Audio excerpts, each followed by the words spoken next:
সুপ্রিয় দর্শক সবাইকে স্বাগত জানাচ্ছি প্ল্যানেটারি হেলথ একাডেমিয়া সুরক্ষায় প্রতিদিন অনুষ্ঠানে আপনাদের সঙ্গে রয়েছি আমি ডাক্তার অমিতা হাসান।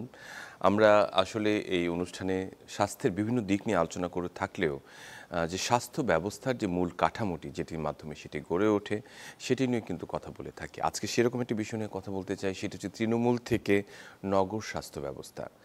বিশেষ করে একদম প্রান্তিক জনগোষ্ঠীর জন্য যে স্বাস্থ্য ব্যবস্থাটি বর্তমানে রয়েছে বা যার মাধ্যমে তারা সেবাটি পাচ্ছেন, সেটি থেকে একেবারে শহরের পর্যায়ে আমরা যে শহর কিন্তু অনেক বড় এবং এই শহরের সবাই কিন্তু বেসরকারি সেবাটি পাচ্ছেন তা কিন্তু নয়।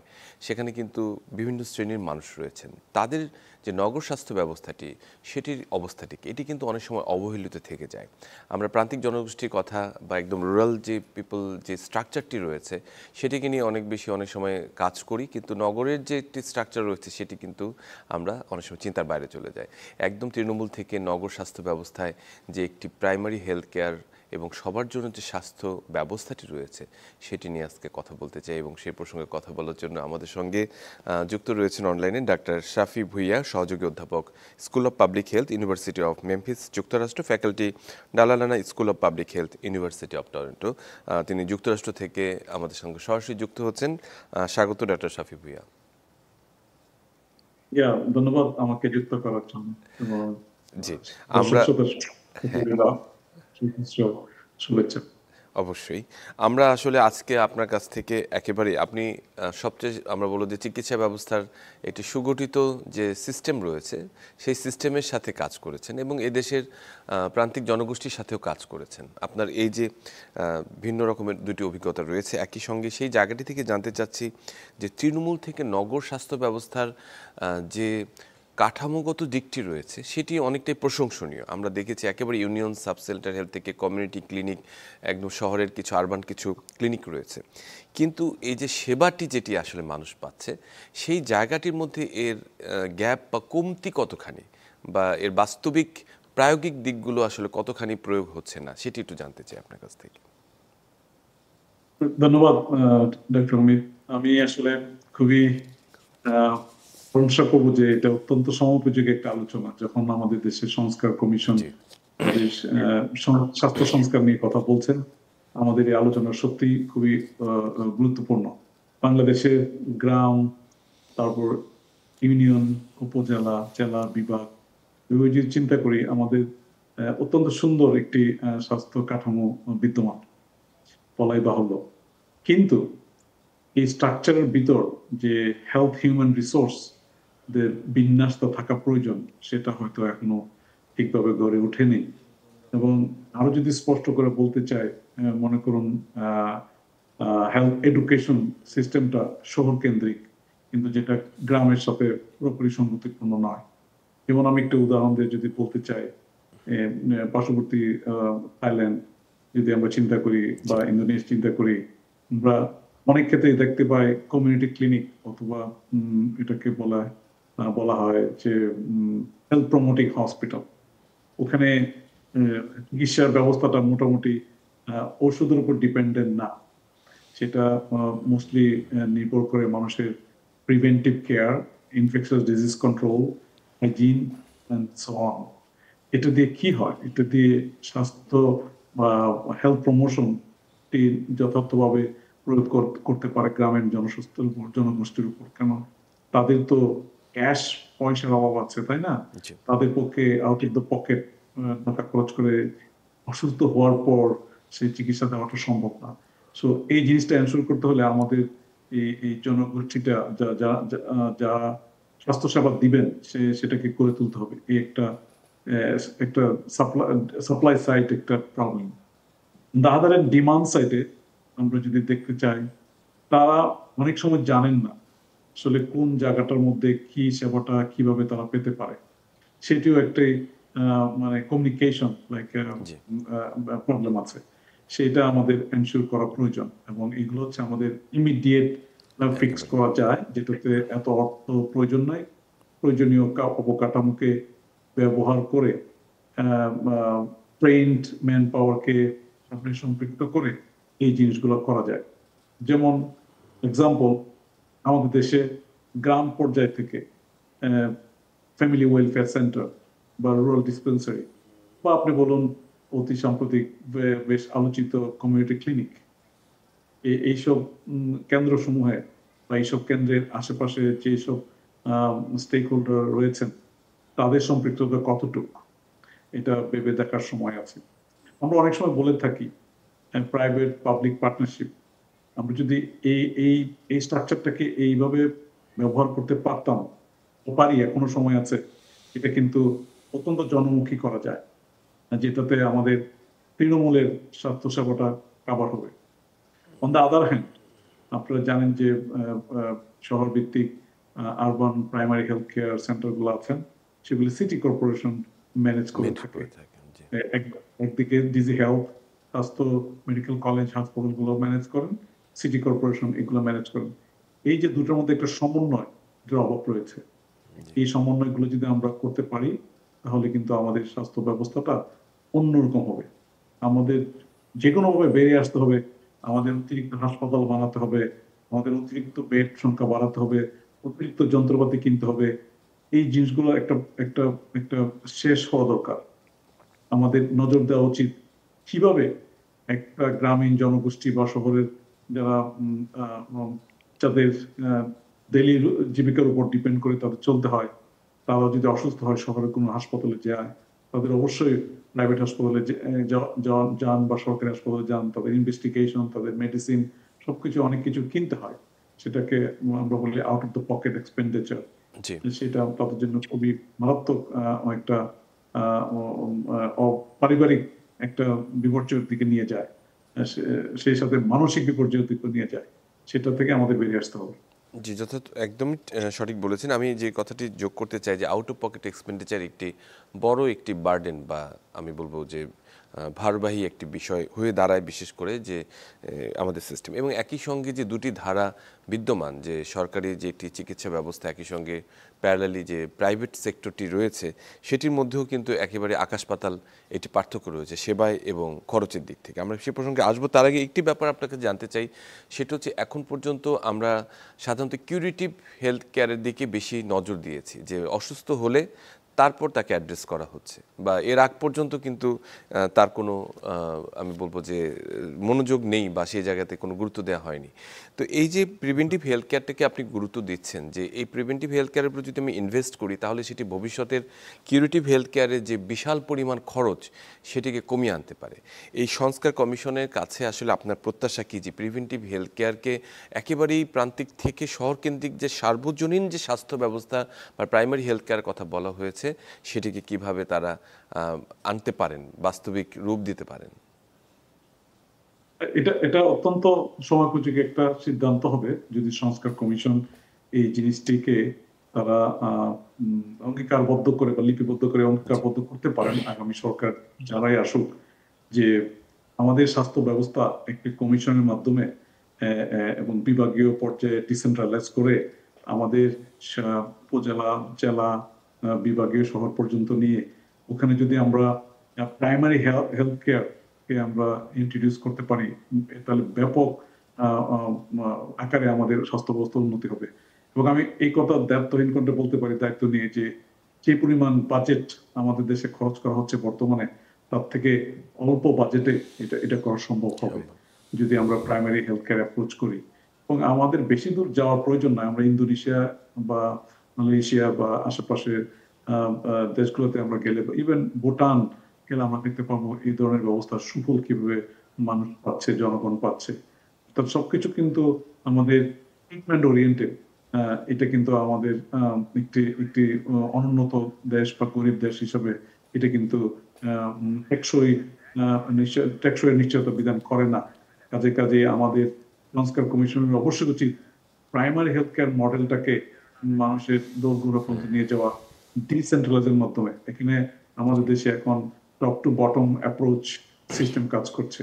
আমরা চাই বটম আপ অ্যাপ্রোচ, যেটাতে কিনা আমাদের এই ডিসেন্ট্রালাইজড সম্ভব হবে এবং উপজেলা বা ইউনিয়ন বা সাব সেন্টার গুলোতে আমরা প্রিভেন্টিভ মেজার গুলো বেশি নিতে পারবো।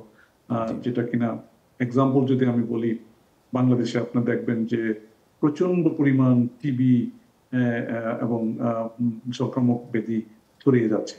কিন্তু আপনি যদি উন্নত বিশ্বের কথা চিন্তা করেন, আমেরিকা বা কানাডা বা অস্ট্রেলিয়া, জাপান, দ্য টিউবারকুলোসিস কিন্তু কমে যাচ্ছে। জি, এটা কিন্তু হাইজিনটা মেনটেন করলে, মানুষকে সচেতন দিলে, ক্রাউডটা যদি আমরা কন্ট্রোল করতে পারি, তাহলে কিন্তু অনেকাংশেই সম্ভব। আমি বলবো যে এখন একটা বিরাট একটা ইম্প্যাক্ট হচ্ছে যখন ইউএসএ তাদের টাকা বন্ধ করে দিয়েছে। একদম। কারণ এই যে টিবি পেশেন্টদের চিকিৎসাটা কোথায় গিয়ে দাঁড়াবে, তখন আলটিমেটলি তাদের মাল্টি ড্রাগ রেজিস্ট্যান্স হবে এবং তারা অনেক বিপদে পড়বে। সো এই জিনিসগুলো আমাদের মনে রাখতে হবে। কাজে আমরা যদি তাদেরকে প্রিভেন্টিভ মেজার দিকে বেশি মনোনিবেশ করতে বলি এবং আমাদের চিকিৎসক বা চিকিৎসক কর্মী যারা আছেন তাদেরকে যদি সেভাবে ট্রেনিং দিতে পারি, তাইলে কিন্তু আমরা অনেকাংশে বাংলাদেশের স্বাস্থ্য ব্যবস্থায় যে আর্থিক দৈন্যদশা এটা কমাতে পারবো। আপনারা জানেন বাংলাদেশে আমার মনে হয় যে $8 to 10 বিলিয়ন খরচ করেন হেলথ সেক্টরে। জি, কিন্তু আপনি যদি চিন্তা করেন অনলি টরন্টো, যদি চিন্তা করি অন্টারিওতে 200 বিলিয়ন ডলার খরচ করে, জি, বা এই ধরনের অনেক খরচ করে। তো আমাদের কানাডার যদি পার্সপেক্টিভ চিন্তা করি বা ইউএসএ যে কোনো স্টেটের কথা চিন্তা করি, আমাদের 10 to 17% জিডিপি খরচ করা হয় সেখানে করা হেলথ হয়, সেক্টরের জন্য। কিন্তু আমাদের দেশে 3 বা 4% বা 2% করা হয়, তাও আর এফিসিয়েন্টলি করা হয় না। করা হয় না। এটাতে করাপশন সামটাইম, এটাও ঠিক মতো হয় না। কাজে আমরা যদি এই মানিটাকেও সেভ করতে চাই বা অতিরিক্ত মানি আনতে চাই, সেই মানিটা আনা প্রয়োজন আমাদের প্রিভেন্টিভ পারপাসে, আমাদের সোসাইটাল নিডের উপর ভিত্তি করে। আমাদের যে এলাকায় যেরকম প্রকোপ, কোন এলাকায় ডায়রিয়ার প্রকোপ বেশি, কোন জি, এলাকায় টিবি প্রকোপ বেশি, কোন এলাকায় পরিকল্পনার প্রয়োজন বেশি, সেইগুলো আমরা যদি চিন্তা না করি, তাহলে জি, কিন্তু একটা ডিজাস্টার আমাদের চলতেই থাকবে এবং এর থেকে পরিত্রাণের কোনো উপায় নেই। উপায় থাকবে না। আমি যদি আরো স্পেসিফিক উদাহরণ আমি আরো দিব কিভাবে জি, প্রাইমারি হেলথ কেয়ার বা মানুষের সচেতনতা আমাদেরকে আরো আরো স্বাস্থ্য ব্যবস্থাকে স্ট্রেনথেন করতে পারে। এবং এই সংস্কার কমিশন এই জিনিসগুলোকে অবশ্যই দেখবেন এবং তারা জোরালো ভাবে অবশ্যই, সেটার অবশ্যই। জন্য একটা দিক নির্দেশনা দিবে। জি, আপনি একটু চমৎকার করে বললেন। আমি আরেকটি বিষয় আপনার কাছে জানতে চাই। সেটি হচ্ছে যে health education and preventive health hygiene নিয়ে যে এখন তো আসলে প্রচার বা প্রচারণার সময় বা যুগ পাল্টেছে। একটি সময় ছিল শুধু প্রিন্ট অ্যান্ড ইলেকট্রনিক কিছু মিডিয়া ছিল। এখন তো সোশ্যাল মিডিয়া, প্রত্যেকটি মানুষই ফোন ব্যবহার করছে। তাদের মাঝে অনেক ইনফরমেশন যাচ্ছে এবং মানুষ প্রভাবিত হচ্ছে। এই যে হেলথ এডুকেশন অথবা প্রিভেন্টিভ হেলথ হাইজিন, এই বিষয়টিকে সারা দেশে সব মানুষের কাছে পৌঁছে দেওয়ার জন্য এটির কেমন ব্যবহারটি হওয়া উচিত, বা আসলে অন্যান্য দেশের মডেল যারা রয়েছেন তারা কিভাবে সেটি করছেন, যেগুলো সাকসেসফুল মডেল রয়েছে যেগুলো, এটি একটু জানতে চাচ্ছি। হ্যাঁ, ধন্যবাদ আপনাকে। এটা খুবই সুন্দর প্রশ্ন। আমরা যদি ডিজিটাল হেলথ বা যে হেলথ ইনফরমেটিক সিস্টেম এখন ডেভেলপ হয়েছে বিভিন্ন দেশে, আমরা যদি চিন্তা করি আর আমাদের সময় 80-র দশকে জি, বা 90 দশকে, ইভেন গ্রামে গ্রামে যে স্বাস্থ্য প্রচারণা হতো, প্রচারণা হতো ব্যানের মাধ্যমে বা ওভারহেড প্রজেক্টের মাধ্যমে, প্রজেক্টের মাধ্যমে। ওগুলো কিন্তু এখন বাংলাদেশে দেখা যায় না। এবং বাংলাদেশে এগুলা প্রায় না বললেই চলে, মোবাইল ব্যান এবং এগুলোর মাধ্যমে প্রচারণা। কিন্তু এখন যেহেতু ডিজিটাল মিডিয়া অত্যন্ত প্রসার হয়েছে বাংলাদেশে, ইন্টারনেট অনেক সহজলভ্য হয়েছে, আমাদের অবশ্যই উচিত যে স্বাস্থ্য বিভাগ বা পরিকল্পনা বিভাগ তাদের যে বিসিসি কার্যক্রম আছে জি, সেগুলাকে মডার্নাইজ করা। এগুলা যে 70 দশকে বা 80 দশকে যে ধরনের ম্যাটেরিয়াল ওনারা ব্যবহার করেছেন, জি, সেই ধরনের ব্যবহার দিয়ে এখন আসলে হবে না। সেগুলোর জন্য দরকার উন্নততর, সহজলভ্য, ইজি অ্যাক্সেসিবল, সহজ ভাষায়, এটাকে বলা হয় যে প্লেন ল্যাঙ্গুয়েজ, মানে সহজীকরণ করে কঠিন জটিল আমরা যে রিসার্চ করি সেই রিসার্চ রেজাল্ট গুলো, সেখান থেকে প্রাপ্ত ফলাফল গুলো অত্যন্ত সরলীকরণ করে, যা যারা হেলথ কমিউনিকেশন এক্সপার্ট আছেন তাদের দিয়ে জি, সেই কন্টেন্ট গুলো ডেভেলপ করা যায় এবং সেগুলো যদি আমরা শেয়ার করতে পারি থ্রু একেবারে ডিফারেন্ট মিডিয়া, ডিজিটাল মিডিয়া, তখনই একমাত্র মানুষের দৃষ্টি আকর্ষণ করা সম্ভব হবে। মানুষের এখন দোরগোড়ায় পৌঁছে যাবে। রাইট। যথেষ্ট সুবিধা থাকা সত্ত্বেও বাস্তবিক প্রয়োগ আমরা করছি না। আমরা যথাযথ কন্টেন্ট নির্বাচন করছি না। একেবারে। আমরা আমরা আমরা আমরা টার্গেট পপুলেশন ঠিক করতে পারছি না। সবাইকে একই রকম মেসেজ দেওয়া যাবে না। কাদের জন্য কোন মেসেজটা প্রয়োজন, সেই কন্টেন্ট স্পেশালিস্ট দিয়ে সেটা তৈরি করতে হবে এবং ডিজিটাল যে এক্সপার্টস তাদেরকে সমন্বয় করতে হবে, অর্থাৎ ডিজিটাল পিপল এবং সাবজেক্ট ম্যাটার এক্সপার্ট তাদের সম্মিলনে এই জিনিসটা করতে হবে।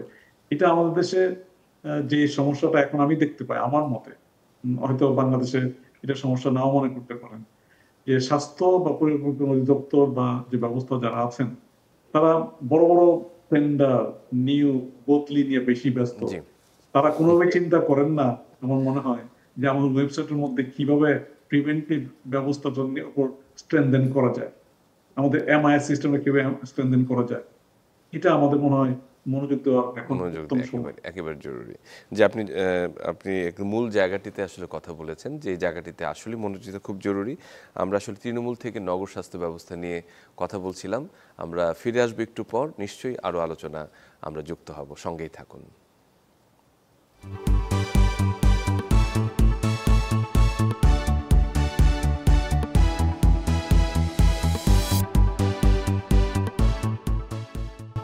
সুপ্রিয় দর্শক, সবাইকে আরেকবার স্বাগত জানাচ্ছি সুরক্ষায় প্রতিদিন অনুষ্ঠানে। আপনাদের সঙ্গে রয়েছি আমি ডাক্তার অমিতা হাসান। আমাদের সঙ্গে আজকে শুধু যুক্তরাষ্ট্র থেকে যুক্ত আছেন ডক্টর শাফি ভুঁইয়া। আমরা আলোচনা করছিলাম তৃণমূল থেকে নগর স্বাস্থ্য ব্যবস্থা নিয়ে। ডক্টর শাফি ভুঁইয়া, আমরা যে জায়গাটিতে ছিলাম, যে একটি গুরুত্বপূর্ণ অংশ রয়ে গেছে, যেটি হচ্ছে আমরা বলি যে ওষুধের বিষয়টি, যে কোনো চিকিৎসার একটি আউটকাম বা যেটি দিয়ে নিরাময় হয় তার সেটি হচ্ছে ড্রাগ বা বিভিন্ন ধরনের ওষুধ এবং পথ্য এবং পরামর্শ। তার মধ্যে ওষুধ সবচেয়ে গুরুত্বপূর্ণ। এই যে ফার্মেসি সিস্টেমটি রয়েছে বর্তমানে, একেবারেই একটা হেফাজত, মানে গোলমেলে একটা ফার্মেসি সিস্টেম, যে পাড়ার মোড়ে দোকানে যেখানে সেখানে ফার্মেসি তৈরি হচ্ছে, সেখানে যারা সেই বিষয়ে এডুকেটেড নয় তারা সেটি ডিসপেন্স করছে।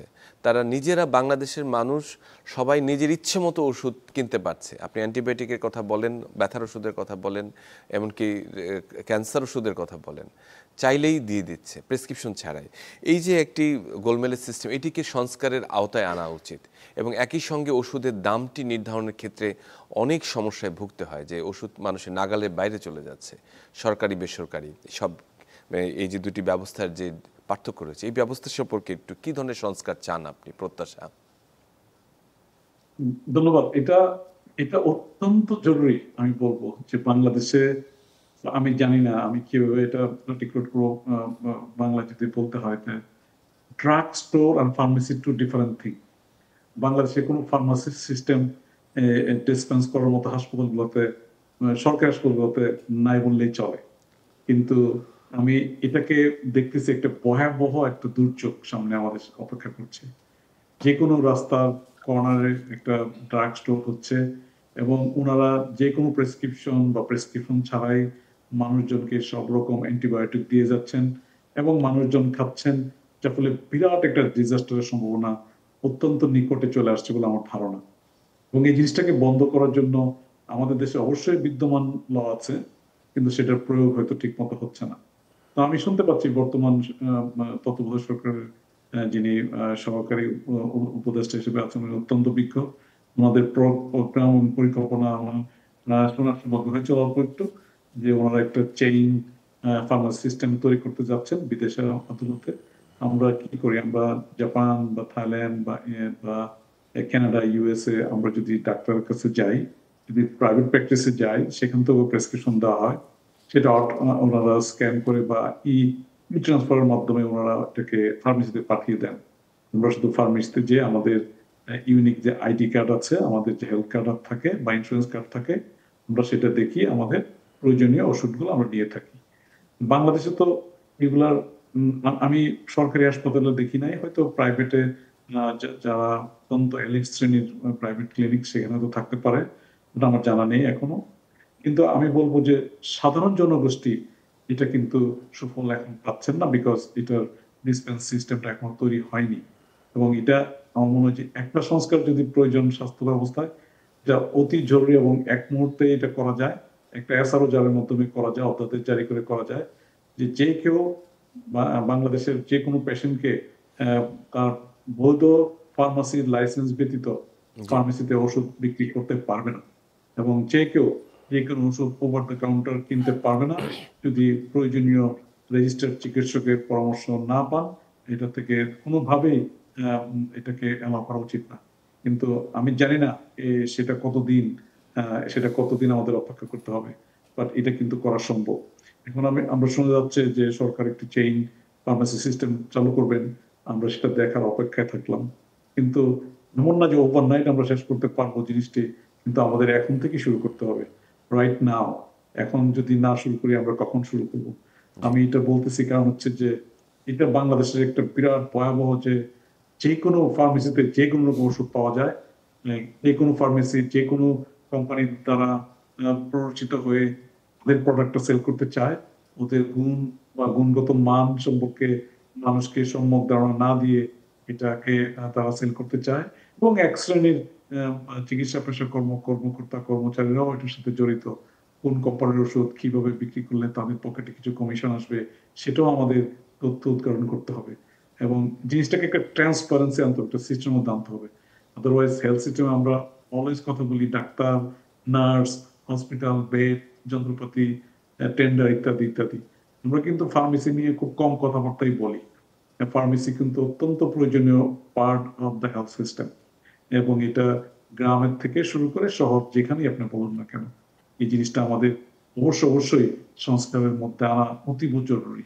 আদারওয়াইজ আমাদের সামনে যে বিরাট একটা একটা একটা চাপ আসতেছে, জি। এটা একটা একটা ভয়াবহতা আসতেছে, যে মাল্টি ড্রাগ রেজিস্ট্যান্ট, যে টিবি বা আদার্স ডিজিজ বা ইনফেকশন ডিজিজ বা অ্যান্টিবায়োটিক খাওয়ার যে একটা প্রবণতা, এটা কিন্তু আমাদের রুখতে হবে এই মুহূর্ত থেকে। একেবারে। এবং একটি একটি পরিকল্পিত ফার্মাসি ব্যবস্থার মাধ্যমে এটা করা যায়। আমি যেটা বললাম, থাইল্যান্ড, জাপান, কানাডা, অস্ট্রেলিয়া, আমাদের পলিসি মেকাররা সবাই কিন্তু বিদেশে যান এবং ওনারা দেখেছেন, এবং ওনাদের উচিত এখন এটাকে বাস্তবায়ন করা। এটা কিন্তু ইম্পসিবল না, এটা কিন্তু পসিবল, এবং এটা কিন্তু আমাদের ক্যাপাসিটির মধ্যে। বাংলাদেশের অনেক ইউনিভার্সিটিতে এখন ফার্মাসিস্ট বড় বড় ডিগ্রি দেওয়া হচ্ছে, অনেক কোয়ালিফাইড প্রফেসর আছেন, আমি তাদেরকে চিনি, এবং তারা কিন্তু অনেক ভালো একটা সিস্টেম করতে পারে। কিন্তু সরকারের সদিচ্ছা এবং কমিটমেন্টটা দরকার। এগুলো যদি পাওয়া যায় জি। তাহলে এটা সম্ভব। তাহলে আমার মনে হয় যে এটা এটি, স্বাস্থ্য। জি, এটি আসলে একটি বড় ধরনের মানে সুফল বয়ে আনবে এবং সংস্কারের একটি গুরুত্বপূর্ণ অংশ হওয়া উচিত। আরেকটি ব্যাপার নিয়ে খুব কথা হচ্ছে, সেটি হচ্ছে রেফারেল সিস্টেম। যে আসলে এই যে ইচ্ছে মতো কেউ একজন স্পেশালিস্টের কাছে চলে যাচ্ছেন, তার কাছে ভিড় জমাচ্ছেন, একটি এলাকা ভিত্তিক যে জেনারেল প্র্যাকটিশনারের যে কনসেপ্টটি আসলে আছে সমগ্র বিশ্বব্যাপী, সেটি একেবারেই মানে উপেক্ষিত। এই জায়গাটিতে আসলে আমরা শুনেছি যে কিছু কিছু জায়গায় এরকম জিপি ক্লিনিক করার কথা চিন্তা ভাবনা করছিলেন। সংস্কারের অংশ হিসেবে আপনার মতামতটি কি? এটিকে কিভাবে আমরা প্রায়োগিকভাবে আনতে পারি আমাদের এই আরবান অথবা রুরাল সিস্টেমে? হ্যাঁ, আমরা আসলে আরবান এবং রুরাল বোথ প্যারালালি আমরা জিনিসটা করতে পারি। জি। বিকজ আমি আগেই বলেছি যে বাংলাদেশের গ্রাম এবং ইউনিয়ন লেভেল থেকে শুরু করে আমরা এই সিস্টেম চালু করতে পারি। মনে করেন, আমরা যদি জাপানের কথা চিন্তা করি, আমরা যদি টরন্টোর কথা চিন্তা করি, আপনি কিন্তু ইচ্ছা করলেই আজকে আপনার সর্দি কাশি হয়েছে, আপনার স্পেশালিস্ট বা বড় হাসপাতালে যেতে পারবেন না, আপনাকে ওয়েট করতে হবে, বা আপনাকে যাওয়ার তেমন একটা কোনো সুযোগ নাই। সেই ধরনের সুযোগ কিন্তু আমাদের দেশেও করা যেতে পারে। আমি জানি অনেক চিকিৎসক ভাইয়েরা, ওনারা সারা রাত ধরে চিকিৎসা করেন, প্রফেসর, তাদের রেস্ট নেওয়ার কোনো সুযোগ নাই, সময় নাই। অন্যদিকে কিছু ডাক্তার অবশ্য বসে আছেন, তাদের রুগী নাই। এটাও বাংলাদেশে কমন। তো এটাকে যদি আমরা প্রিভেন্ট করতে চাই, সমবন্টন যদি করতে চাই, এবং হেলথ হিউম্যান রিসোর্স যদি আমরা একটা ব্যালেন্স করতে চাই, এটা অতীব জরুরি। এবং এটার প্রথম স্টেপ হচ্ছে যে কোনো ভাবেই হোক, আমাদের প্রাইমারি ফিজিশিয়ান গ্রুপ বা টিম এটাকে বাইপাস করে কেউ যদি হায়ার লেভেলে যেতে চায়, তাদেরকে একটু ফি ধার্য করা যেতে পারে। তাইলে কিন্তু তারা সেই অতিরিক্ত ফি দিয়ে সে ওখানে যাবে না। কাজে সরকার বা বেসরকারি সেক্টরেও আমরা যদি এই team base practice, family practice যদি আমরা চালু করি, এবং ফ্যামিলি প্র্যাকটিস, টিম বেস প্র্যাকটিসের উপর ভিত্তি করে জুনিয়র চিকিৎসকরা কিন্তু তাদের হাতের যে জি। জৌলুস সেটা কিন্তু ফিরে পেতে পারে, এবং তারা কিন্তু মানুষের কথা শুনতে পারে, এবং এবং তাদেরকে সেই অনুযায়ী চিকিৎসা দিতে পারেন। কিন্তু আমরা দেখতে পাচ্ছি মানুষ যে কোনো সামান্য সর্দি কাশি নিয়ে হয়তো অধ্যাপক বা বিশেষজ্ঞদের কাছে জি, চান, চলে যাচ্ছে। যেটা আসলে বাংলাদেশের সিস্টেমটাকে অনেক অনেক জটিল থেকে জটিল করে যাচ্ছে। যে অধ্যাপক সাহেবরা, যেনারা অনেক বড় বড় মারাত্মক কঠিন রোগের চিকিৎসা করার যে সময়টা তার দরকার ছিল, তারা সেই সময়টা পাচ্ছেন না। তারা সাধারণ চিকিৎসা বা সাধারণ রোগ বালাই নিয়ে তাদের ব্যস্ত থাকতে হচ্ছে, যেটা কিনা আমাদের লস। জি আমাদের বিশেষজ্ঞ ডাক্তারদের প্রয়োজনীয় সময়ের ব্যবহারটা আমরা যদি জটিল রোগের ক্ষেত্রে তাদের সাহায্যটা নেই, তাহলে জাতি অনেক উপকৃত হবে। কাজেই ছোট লেভেল থেকে, ইউনিয়ন থেকে, থানা থেকে, ডিস্ট্রিক্ট থেকে আমরা যদি স্টেপ বাই স্টেপ সেই জিনিসগুলো নিয়ে আসি, তাহলে গ্রাম থেকে সরাসরি ঢাকা মেডিকেলে আসবেন না। আবার যেনারা ঢাকা মেডিকেল আউটডোরে আছেন, ওনারা যদি রেফারেল নিয়ে আসেন, তাহলে কিন্তু এটা সহজ হয় সহজ এবং হয়। এটার জন্য হাজার হাজার রোগী বারান্দায় অপেক্ষা করতে হয় না। আমরা এটাকে বলি বিদেশে হলওয়ে মেডিসিন। আমাদের এই হলওয়ে মেডিসিন কিন্তু বিদেশে শুধু না, এখন বাংলাদেশেও আছে। আমাদের দেশের সিস্টেমের কারণে আমরা কিন্তু এটা পরিত্রাণ করতে পারছি না। পাচ্ছি না। যে আমি আমি বিশ্বাস করি এই সিস্টেমটাও সংস্কার কমিশন দেখবেন, কিভাবে আমরা রেফারেল সিস্টেম করতে পারি। রেফারেল সিস্টেম করার অনেক অনেক অনেক সুযোগ বাংলাদেশে রয়েছে। জি, এটি আমরা নিশ্চয়ই আমরা এর প্রতিফলন দেখতে চাই এই সংস্কারের মাধ্যমে। আরেকটি বড় বিষয় রয়ে গেছে, সেটি যে মূল জায়গাটি, মানে সবকিছুর পিছনে যেমন অর্থের একটি বড় হাত রয়েছে, সেরকম স্বাস্থ্যসেবার পিছনেও কিন্তু অর্থকে উপেক্ষা করা যায় না।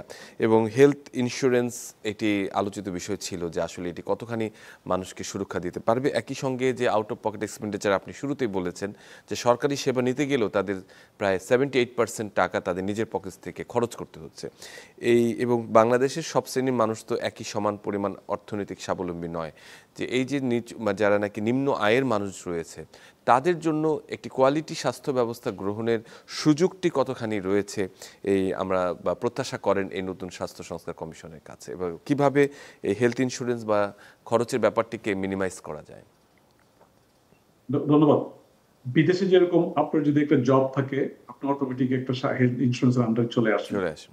বিকজ আমাদের ম্যাক্সিমামকেই জব করে চলতে হয়, তাই না? সেই জন্য ছোট হোক বড় হোক সব জবের মধ্যেই অ্যাটাচ থাকে। কিন্তু বাংলাদেশে একটু চ্যালেঞ্জ, বাট এটা ইম্পসিবল না। একটা এক্সাম্পল দেই, আবারও থাইল্যান্ডের কথা বলি। আমি যখন 2005 সালে থাইল্যান্ডে প্রথমে বিশ্ববিদ্যালয় শিক্ষক হিসেবে যোগ দেই, থাইল্যান্ডের সালায় ক্যাম্পাস বলে একটা ক্যাম্পাস আছে, সেটা অনেকটা গ্রামের মতো। আমাকে প্রথমেই যেতে হয়েছে আমার পাসপোর্ট ভিসা নিয়ে ওই মানে সোশ্যাল সিকিউরিটি অফিসে। সেখান থেকে আমার একটা ইউনিক আইডি কার্ড দেওয়া হয়েছে, যেটা কিনা হেলথ ইন্স্যুরেন্স। তো আমি যেই হাসপাতালেই যাই, সেই কার্ডটাকে তারা ব্যবহার করেছে। সেম ভাবে আমরা ইউএস, কানাডা বা জাপান, যেসব দেশেই থাকি না কেন, আমাদেরকে সিটি হল থেকে বা স্বাস্থ্য বিভাগ থেকে একটি কার্ড দেওয়া হয়, যেটা কিনা স্টেট রান। আর আমরা যারা চাকরি করি, তাদেরকে প্রাইভেটলি ইন্স্যুরেন্স কোম্পানি কার্ডের সাথে আমাদের একটা প্রিমিয়াম বেতন থেকে কেটে রাখা হয়। আর যারা আপনার একটু একটু লো ইনকাম, তাদের তাদের আবার ওয়েবার থাকে, সেফটি নেট থাকে।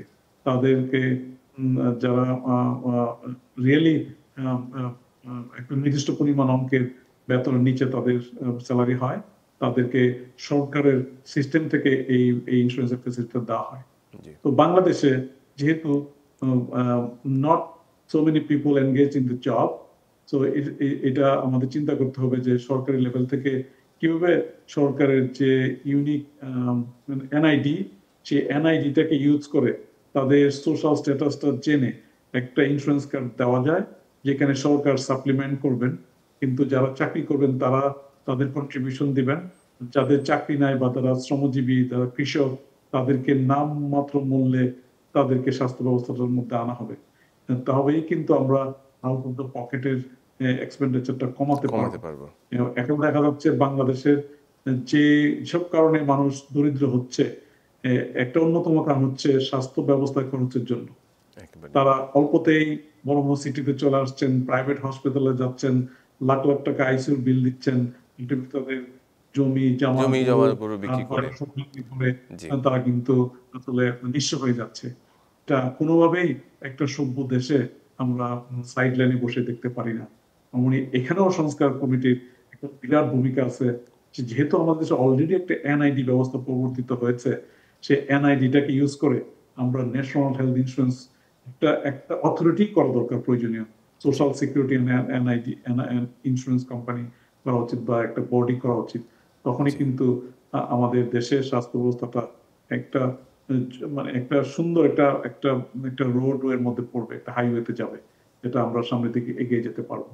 আদারওয়াইজ আমরা যত কঠিন বা যত সুন্দর স্বাস্থ্য ব্যবস্থা তৈরি করি, যত সুন্দর সংস্কারের কথা বলি, out of the pocket expenditure না কমাতে পারলে কিন্তু কোনোভাবেই বাংলাদেশের মতো দেশে স্বাস্থ্য ব্যবস্থাকে আমরা বলতে পারবো না যেটা স্ট্রেনথেন হয়েছে।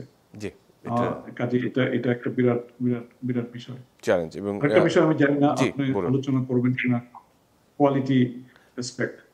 অফকোর্স। না, আমরা কথা বলবো যে আমি আসলে আমি আসতাম হয়তো আপনার এর সঙ্গে যে আমরা স্বাস্থ্য সেবাটি দিচ্ছি, কিন্তু এর কোয়ালিটি বা আমরা যেটা এভিডেন্স বেসড মেডিসিন বা বেস্ট প্র্যাকটিস যেটা বলি, সেটা সবাইকে দিতে পারছি কিনা, যে একদম খুব হতদরিদ্র উনি একটি যে স্ট্যান্ডার্ড একটা কেয়ার পাবেন এবং সেটিকে নিশ্চয়তা দিতে পারছি কিনা, এই বিষয়ে আপনার কোনো পরামর্শ রয়েছে কিনা? হ্যাঁ, অবশ্যই। আমি বারবার আমি যদি বলি যে আমরা কানাডায় বা ইউএসএ আমরা যদি চিকিৎসকের কাছে যাই, চিকিৎসকের কতগুলো স্ট্যান্ডার্ড তাকে ম্যানেজ করতে হয়, জি সার্ভিসের কতগুলো স্ট্যান্ডার্ড ম্যানেজ করতে হয়, বিভিন্ন স্টেট বা প্রভিন্স অনুযায়ী এটা ভ্যারি করে। বিকজ আমাদের কোনোভাবেই সে মনে করেন বাংলাদেশে একজন চিকিৎসক সারা রাত ধরে চিকিৎসা রোগী দেখবেন, 100 রোগী দেখবেন, এটা কোনো স্ট্যান্ডার্ডে পড়ে না। আমরা যদি চিন্তা করি 1 ঘন্টায় একজন চিকিৎসক 5 জন বা 4 জন রোগী দেখবেন, তার মানে এই নয় আমার এই চিকিৎসককে 5 জন রোগীকেই দেখতে হবে, অর্থাৎ 15 মিনিট 20 মিনিটস রোগী দেখতে হবে। তারা 3টাও দেখতে পারেন ঘন্টায়। তো এই ধরনের জি কোনো ব্যবস্থা যদি আমরা তৈরি করতে না পারি, জি তাহলে আমাদের ডাক্তার সাহেবরা বা হেলথ সিস্টেমের যে মেকানিজম বা যেসব স্টাফ আছেন তাদের তো আসলে এক্সহশন চলে আসে। একটা ড্রাইভিং এর কথা চিন্তা করেন, যদি গাড়িটা চলতেই থাকে, জি ইঞ্জিনের কিন্তু ট্রাবল হবেই, অ্যাক্সিডেন্ট হবেই। সেরকমই বাংলাদেশে অনেক আমরা জানি যে অপচিকিৎসা, কুচিকিৎসা, ভুল চিকিৎসা এগুলা অনেক সময় হয়ে থাকে। এটাও কিন্তু আমরা ইজিলি যদি আমরা স্ট্যান্ডার্ড সেট করে দেই, হাসপাতালের কি স্ট্যান্ডার্ড, রোগী সেবার কি স্ট্যান্ডার্ড, ডাক্তারদের প্র্যাকটিসের কি স্ট্যান্ডার্ড, নার্সের কি স্ট্যান্ডার্ড, এবং এটা আমাদের করা যেতে পারে এইভাবে যে প্রথমে আমরা একটা বডি করে সরকার ডিভিশন বা ডিস্ট্রিক্ট বা ইউনিয়ন পর্যন্ত মডেল হাসপাতাল করে একটা একটা একটা একটা শোকেস করতে পারে। জি তখনই কিন্তু আমরা বলতে পারবো যে আমরা আসলে কিছু অ্যাচিভমেন্ট দিকে চলে যাচ্ছে এবং আমরা মানুষকে তার মর্যাদা দিচ্ছি, যে গুড প্র্যাকটিসটা আছে সেটাকে আমরা স্কেল আপ করছি। জি বাংলাদেশে হয় কি, একদম ভালো প্র্যাকটিস আমরা এটা স্কেল আপ করতে কার্পণ্য করি। আবার আরেকটা ধরি, আমরা আজকে এই প্রজেক্টটা নিলাম, এই প্রজেক্টটা শেষ, বিদেশি সাহায্য শেষ, আমাদের সবকিছু শেষ, আমরা নতুন করে আরেকটা শুরু করি। মানে এখানে প্যারালাল চলছে, নাথিং কোঅর্ডিনেটেড। জি এবং এটা এটা আমাদের জন্য খুবই দুঃখজনক। আমরা যদি সত্যি সংস্কার চাই, এই কোয়ালিটির সংস্কার অবশ্যই, কোয়ালিটি একটা অথরিটি অবশ্য থাকা উচিত, হেলথ কোয়ালিটি। সেই কোয়ালিটি অথরিটিটা আপনার এই জিনিসগুলো এনশিওর করবে। একেবারে লাইক আমরা জানি যে জি বাজারে ভোক্তাদের অধিকার আইন আছে, ইন্সপেক্টররা যে যে দেখছেন যে কোয়ালিটি, যেমন তেলটা কি জি ভেজাল জি হচ্ছে না কি হচ্ছে, সেরকমই আমাদের স্বাস্থ্য ব্যবস্থাও অনেক ইন্সপেক্টর আছেন।